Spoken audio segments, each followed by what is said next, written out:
Hey everyone, welcome back to another episode of Disability Landscape. I'm here today with my co-host Mark Knudsen. Mark, who do we have today? Well, today we're going to be talking to a couple individuals from the Minnesota Valley Refuge Friends. Okay, I got that out. First, I want to introduce you to Dave Guzzi, who is the Vice President Board of Directors. Do I have that correct? That's correct. And then we've got Sara Blood, who's the Executive Director. You got it. All right. Perfect. That was a lot easier than saying the name of the organization. So welcome to the show. And I guess we can just start off by just briefly, what is Minnesota Valley Refuge Friend? Yeah, so Minnesota Valley Refuge Friends is the citizen support group of the Minnesota Valley National Wildlife Refuge. And the refuge is in Bloomington, Minnesota. Literally, it's across the street from the airport. I like to say it's one of the biggest, well-kept secrets in the state of Minnesota. Yeah, and then it runs up the Minnesota River, not contiguously, but for up down to Henderson, Minnesota. So we've got over 14,000 acres of land and 12 units and lots of places for people to explore and roll through. Cool. Yeah, because I know one time when I was up by the Mall of America or back in that area, Yep, I drove by that. you sure did. And I'm like, what's that doing here by the airport and the mall? So it is kind of a hidden gem in there. You're absolutely right. It is just steps away from the Mall of America, and we've got different kinds of everything from refurbished land to oak savannas to floodplain forests. It's a beautiful, and I like to say it's the best kept secret in Minnesota because it is just an amazing place to escape very quickly. It's free. It's open 365 days a year from sunrise to sunset, and it's accessible by light rail. So you could take the Blue Line and get off at American Boulevard, and it's about a quarter mile away is where our visitor centers are. Our visitor centers are closed due to COVID, but we're working to reopen those in October. Okay. No, August, excuse me. August. They're really like, wow, where'd that come from? Yes, and we have two visitor centers, one in Bloomington, which is the location I was talking about earlier, and then we have one called the Rapids Lake Unit down in Carver, Minnesota. So really fun places to explore, and we never charge for any activities or admission. It's a place for all Minnesotans and visitors from around the world who come by through the airport to visit and explore. Oh, that's right, yeah. Yeah. Very cool. And because we are Disability Landscape, we want to touch on what are the accessible activities and things that you have going on in the refuge. Well, first, let me. Can I introduce my main member here? So, come up. Hey, no, come up. So this is my number one buddy. This is Sophie, and she's my mascot and buddy. She's my service dog. So, okay, now you can get off. There you go. Get that out of the way. Sit. Well, I think the main features are both of our visitor centers are accessible. Okay. And we have plenty of opportunities for educational opportunities. I myself am disabled, serve on the board of directors. I know I've hunted down in that landscape, both for waterfowl and turkey. Quite a while. And that's certainly an opportunity for anybody that wants to be either able-bodied or physically challenged can participate in that venue. We also have the old Cedar Bridge area that's been reconstructed. And Sara can give us a little more detail on that, along with a walkway in and around the area that's accessible. By the Cedar Bridge. And the Old Bass Ponds features an accessible fishing pier. And we put some monies in so that disabled kiddos could do water sampling from a different area. And where is that located? That's in and or near the Bass Ponds area. Oh, the Bass Ponds area, okay. And so, why don't you tell them a little bit more about Old Cedar, because that's near and dear to our hearts. Yeah, so that's the bridge that crossed the river before the big... The old ferry. Yeah, the big Cedar Bridge came across. Bridge, And it celebrated its 100th year anniversary last year, and the Refuge and the City of Bloomington and other organizations in the community worked very hard together to create a landmark. It's beautiful. It is that, okay. It's I mean, you can walk along the bridge and see ringnecks during certain times of the year, Really? as well as different kinds of waterfowl that I've never seen as an urban kid growing up, just steps away. Yeah, because so, I think everyone in their mind just thinks it's the old bridge is down there and it's not Exactly. anything, but it sounds like it's a real jump. It's completely functional, right? Okay. Yeah, and it's just beautiful, and it's a great place. It was one of our first places we held a welcome back event, and one of the reasons why is we knew it was going to be accessible for everyone to Right. be able to. It's walkable and rollable. Oh, it is then. Okay. Yeah. And bike, well, you can bike it. Okay. It's a very Okay. popular bike path, but birders especially love that area. They do. Yes. Cool. Yeah, so you have the fishing, you have walkable trails. And one thing I probably should have mentioned is our nonprofit's focus thus far has been on kiddos' education, and I call it an outdoor science Oh, classroom. sure, okay. Oh, And gotcha. so we provide transportation for several schools through the year to come in and give a snippet of an outdoor classroom environment. Very cool. We've expanded that now, and we're doing a watershed program with both Bloomington and Ridgefield School District. And do you want to? Yeah, that's the new Augment it a watershed little bit. program that we're starting this month. We have about 500 students that are participating in summer school and learning all about the watershed. And the city of Bloomington and Ridgefield are thrilled because the refuge is right on the watershed. So the kids will have 4 weeks of in-classroom training, and then they'll come to the refuge and actually implement what they've learned. But we're holding it at the Old Cedar, so it'll be one of the first field trips. But yeah, Dave is absolutely right. We try to make the refuge accessible to everyone, regardless of their diversity or background or their ability or disability. And the Blue Goose Bus Fund is one of the big pillars of what we support, in that any school that has at least 50% of students receiving free or reduced lunch, we provide free transportation to and from the refuge. In many cases, it's a lot of kids' first experience with nature. It is. And I so suppose, a yeah. lot of the times they bring their parents with them when they come back, just because they want to introduce their parents to something that they've never seen before. So the other thing that the Minnesota Valley Refuge Friends is really working on is mentoring programs too. We know that the kids are our future, so we've just started an LGBTQ bird watching program. We are also working on fishing and ice fishing, although there isn't a lot of ice fishing at the refuge. But the whole point is to get kids equipment and get them familiar with activities in their own backyard. And oh, by the way, if you'd like, go check it out at the refuge. But I know Dave and I are very committed in making those activities accessible to everyone, and making it so that the future is going to be outdoors and enjoying the refuge like we are now. Is it difficult to convince people that you have this kind of huge nature area in the middle of this big urban, Well, I think, like Mark's, observation, I'll be at the visitor center and I'll see people looking at our placard and going like, kind of mouth agape. And I'll wheel up to them and I'll say, can I help you? I'm on the board.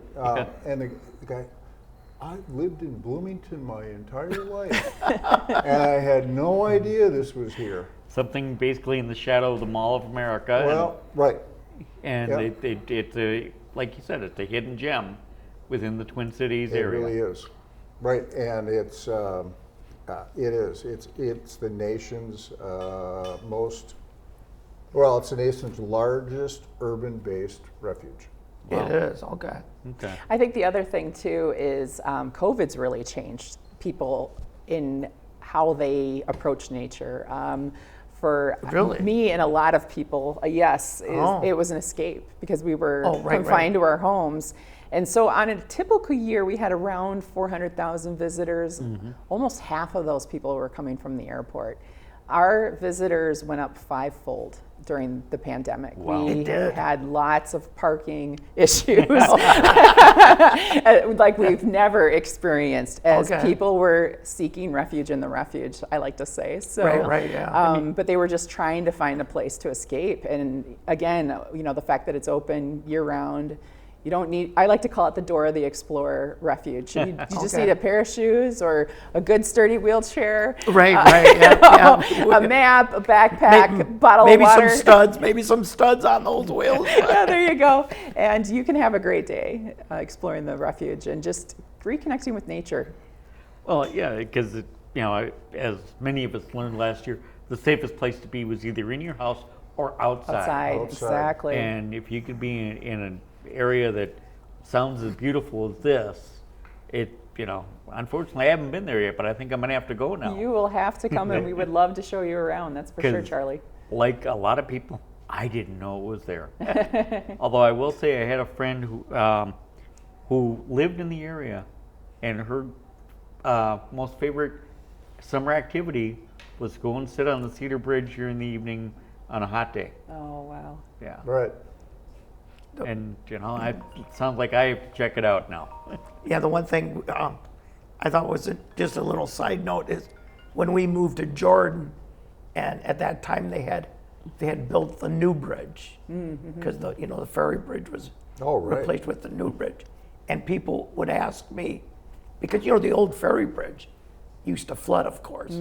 Every spring it flooded, and people would ask me when they found out I was moving to Jordan, they go, "Well, Mark, what are you going to do when that new one floods out?" And I said, that new bridge is so high, if it floods out, there's going to be more problems all over than just in Jordan. Absolutely. I said, Shakopee, the whole South Metro is going to be underwater. Valley Fair will turn into a water park. Yeah. Right, yeah. Yeah. New water park feature on the roller coaster. Right, yeah. It'll be a flume. Splash Mountain Valley Fair style. Right. No, I have been, like I just mentioned, I live in Jordan, so I have been out to the Rapid Lakes. Yeah. And I will admit, we kind of had always seen the sign, Rapid Lakes. So me and my wife went back there, and we just expected kind of a empty kind of building with a few things. We kind of like what you mentioned, kind of did one of these, all the information and exhibits you had to learn and take things in was just amazing for us. Yeah, you get onto that dirt road, and the Right. way it's situated, that building is just beautiful because you It is. curve into the valley, and then there's the building. Yeah, and- there's the building, Yeah. and then right behind it is the river. Exactly. You know the only problem, selfishly, for that building? That's exactly where I used to hunt turkeys. Oh, really? Yeah. So you lost your hunting spot. I lost my hunting spot. We gained a beautiful facility. We may So need to we- talk to the Fish and Wildlife Service about naming it the We Dave have Guzzi we have Fishing other Shack. spots. Yeah. I need a little sign there. Dave Guzzi parking. yeah. Turkey crossing only. Yeah, rest in R.I.P. Dave's Guzzi old hunting turkey spot. Right. And I just happen to think, you talk about the birding and the wildlife and the hiking. It's got to be a great location for people who are photographers. Absolutely. Again, the Old Cedar is one of the popular spots, and I'm kind of I spy on what people are shooting through Minnesota Birding Light, which is a Facebook group, and a few other programs, because I'm always looking for new content for our newsletter, and Right. it's amazing what they pull from there. Swans in the wintertime, migrating birds. There was even, I can't remember what it's called, but it's spoonbill. They're Right. like 5 years ago, bright pink bird from Florida. I had kind of rerouted its, its path and ended up in near the Cedar Avenue Bridge, and it just created a wild, That's crazy. yeah, Apparently it frenzy of missed it. activity of birders and photographers alike. It missed its connecting flight at Minneapolis Airport. Exactly. So now the trail that you're talking about, because it starts in Bloomington. Yep. It makes its way. Now I think I know a portion of it.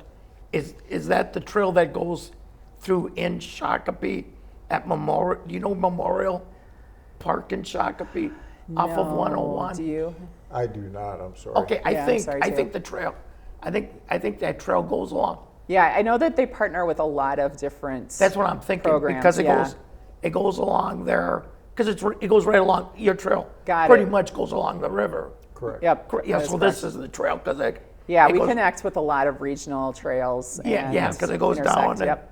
it goes through that. And in fact, a couple Sundays ago, me and my wife got on the trail in the middle of Shakopee, and then took it up to this memorial park. We couldn't make it all the way because a bridge was closed, so we, came back. But yeah, I've been on portions Yeah. like that. With a hand cycle or with your chair? Me, myself, and I, but Which way to the beach? But Yeah, no. but actually, I do cheat nowadays. I've got a smart drive. Right. It's an electric wheel. So- Awesome. Yeah, it helps. right. Yeah. Hey, you're just part of the e-bike craze, Yeah, oh, yeah. right. Yeah. Yeah, they're only Exactly. $7,000, but yeah, we're part of the e-bike craze. Right. Right. Yeah. Yeah. It's Shoulder saver. yeah, right. I mean, that's just it. It's something someone should get, when they can, because when I got evaluated, they said, no, you should get it because to save on the shoulders. But Sure. that's enough about my smart drive. But no, the trail, yeah, we took it from there, and then I've also taken it down by 101, and our next step is to see where it kind of goes from 101 further along. Yeah, I'd like to say if you've driven on 169 Yep. or you've flown out of the airport, you've been to the refuge. Oh, right, yeah. Yeah. It's just, and it's amazing because I do run into people that are like, oh, I didn't know that was open to the public, or oh, isn't that where you rehabilitate animals? And we're like, no, it's just, so there's a lot of confusion, but we're hoping through opportunities like this one that we can help clear that Yeah, get the confusion word out and that. And I mean, obviously too, if someone sees a program or has any questions, we'll have a website and they can definitely call you too. Oh, yeah, our social media outlet's the best way Yeah, to absolutely. get a hold of us. Yeah. One thing I did want to mention, Yeah, keep and, going. it pertains to being a wheeler life. Yep. We had our kids fishing day, which is the fifth event of the kids outdoor classroom. We bring them to the refuge and they get presented a small tackle box and a fishing Are these rod. disabled individuals? They can be. They can be, Yeah, yeah. yeah. And so, so I was there representing, and it was 45 degrees, and it was raining. Oh, my. And anybody that's in a chair that doesn't circulate and percolate as well as able bodies Yeah. kind of knows that when you're wet and cold and miserable, and I was trying to put a good face on, and I was like, man, when can I get out of here? And I kept looking at my watch. Finally, I waited and thought, well, I could sneak out. And I started wheeling out of there, and I heard this little boy go, "Hey, mister." And I turned around like that, and I looked at him, and he goes, "Thanks for the fishing rod, man." And I warmed up, and I stayed an extra hour. So There I you went go. over That's and cool. greeted the little guy and gave him knuckles, and Right, yeah. that was all. Yeah, it was really made my day, really. Yeah. Yeah, I think that's probably the biggest benefit when you're out there is, kids exploring and seeing and being part of something that, they may never seen before in their life. Right. And it's in their own backyard. And we just give them a little snippet, and hopefully they carry it forward. Right. Absolutely. And actually, they're the ones that are inviting their folks and their care providers back Oh, with okay. them. No, that's awesome. Yep. So, if I take my my power here and get on the trail in Bloomington, how far do I go before I run out of juice? Well, I don't know. My power chair attachment, I have a different little attachment on Yeah. mine. You got the front. I've got the Real Mobility drive. I can Yeah. go about 8 miles. Okay. So, Charge. but you wouldn't reach the end of the trail, obviously. Correct. Okay. So, how many miles, basically, just in the Bloomington area, can a person go before they go, okay, I'm done? I think you're going to have to break it up into several trips. Okay, actually. cool. Yep. So, and are there different entry points to the trails? Oh, absolutely. Different trailheads, we call them. Okay. Oh, there is that. Okay. So you wouldn't have to just go to the visitor center. You could, or Jump either on it. one in Jordan or in Bloomington there. We do, I mean, in fairness to the refuge, we do have an elevation change of about 80 or 100 feet from Okay. the top of it down to the floodplain area. Yeah. And so it isn't all wheelable Right. from Right. surface Oh, yeah. to surface. Yeah.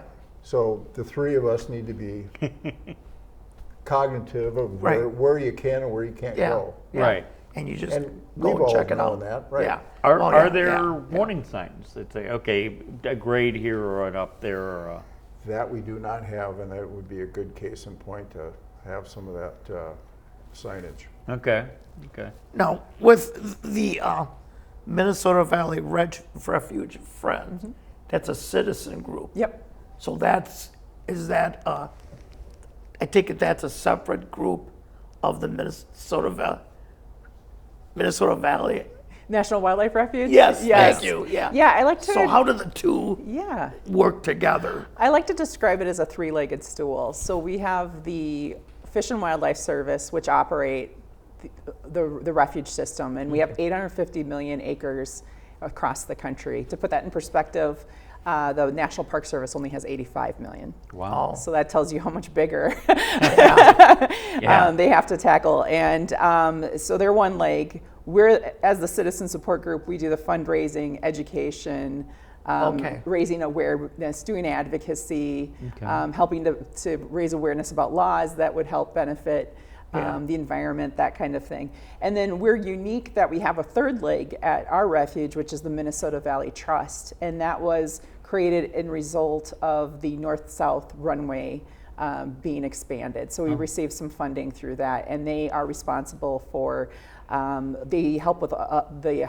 hiring of a lot of interns that we Okay. have working for our program, but they also are really involved with acquisition of land. So we're Oh, gotcha. growing as a Yeah. refuge too. So Okay. Oh, okay. So there's more land, wildlife land available that they can kind of bring under their umbrella. yes, or like maybe a farmer wants to turn over his land, that Oh, kind right. of thing. Okay. Oh, you know, yeah, there's Then they work with, or it's a floodplain. There's no reason to develop it, so oh, Right. correct, bring it over correct. to So the refuge. Yep. and I presume that not the entire refuge area is accessible by path or whatever to anybody, but it's got to be you can still see out across the marshes and whatnot. Correct. Yeah, there's 12 different units, and each one of them has something unique and special, like the Louisville Swamp? Louisville Swamp. I always want to say Louisiana, so Yeah, excuse me. Louisville's nice down in our Which has area. the big erratic, which is the giant stone that was moved by glaciers, and you just, it's this huge stone that's as big as this room that's out of the middle of nowhere. What are we going to do with that? Exactly. I mean, and there's the old cedar, there's Bass Pines, there's Bloomington Ferry units, Black Dog. I mean, there's just a lot of different units for different Right. activities. Oh, So because there's the black dog. yeah, so I would recommend just visiting the Fish and Wildlife Service website for the Minnesota Valley National Wildlife Yeah. Refuge, and they've got a lot of information. And then our information desk should be open. We have people on the weekends currently outside, so that's one option. Otherwise, I believe and this is breaking news, they're looking to reopen in early to mid-August, one of the first weekends. So, Very nice. Wow, and that will We've never had breaking news. What do we do, Charlie? Beep, beep, beep, beep, or breaking news. Scroll across the Scroll, bottom. yeah, Breaking, Tornado warning. breaking news. Not sure what to do with this, but here it is. Yeah, and I'll be excited when those are open, because in addition to everything that Dave talked about, we also have at the front desks bags that families can check out, so kids can use binoculars and other equipment. And then in the wintertime, we offer free snowshoeing as well for people. And there's warm boots Oh, and jackets. right. for Yeah, kids Well, that don't Mark have and them I yet. are both on top of those boots. I'll yeah, say. yeah. Yeah, we'll rent ours out, I guess. So the Fish and Wildlife site will kind of highlight where the access points are Yeah. and the different activities available. Exactly, and we'll be sure to provide that link Yeah. to you Oh, for your definitely. viewers. What are the different social media things that people can reach out to you guys? Yeah, so we have a Minnesota Valley Refuge Friends on Facebook, and we also have a really good YouTube channel where we're working with the Fish and Wildlife Service to upload a lot of content for environmental education, diversity and equity and inclusion. We're just covering a lot of topics, and our team had to really pivot fast to do that because of COVID. We have so many kids that visit the refuge, and so the refuge staff had to meet with them virtually with activities and content.